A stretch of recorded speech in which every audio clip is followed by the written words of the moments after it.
નમસ્કાર દર્શક મિત્રો, બોડેલી નંબર 1 ન્યૂઝમાં આપનું સ્વાગત છે।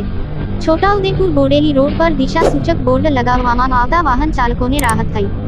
છોટાઉદેપુર રોડ હાઈવે નંબર 56 પર આવેલો હોય અહીંથી રોજના હજારો વાહનોની અવર જવર થતી હોય, જેમ કે મધ્યપ્રદેશથી શ્રદ્ધાળુઓ પણ દર્શન કરવા માટે પાવાગઢ જતા હોય, પણ છેલ્લા કેટલાક સમયથી દિશા સૂચક બોર્ડના અભાવથી વાહન ચાલકોને ખૂબ જ મુશ્કેલીનો સામનો કરવો પડ્યો હતો।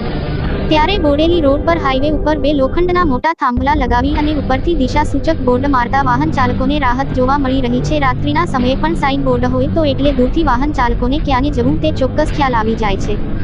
ખાસ કરીને શહેરમાં છોટાઉદેપુર રાજપીપળા તરફથી પ્રવેશતા વાહનોને વડોદરા જવા માટે, હાલોલ જવા માટે, પાવાગઢ જવા માટે ખૂબ જ મુશ્કેલી પડી રહી હતી, જેને લઈને છોટાઉદેપુર રોડ પર દિશા સૂચક બોર્ડ લગાવતા બહારથી આવતા વાહન ચાલકોને મુશ્કેલી દૂર થશે અને સ્ટેચ્યુ ઓફ યુનિટી જવા માટે અહીં દૂરથી આવતા વાહનો આવતા હોય છે, ત્યારે દિશા સૂચક બોર્ડ મારવામાં આવતા લોકોને રાહત રહેશે।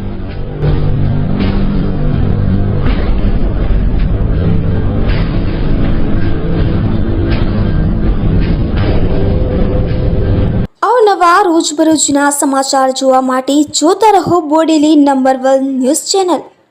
ને જો આપે અત્યાર સુધી આ ચેનલને સબસ્ક્રાઇબ ન કરી હોય તો સબસ્ક્રાઇબ કરો અને શેર કરો।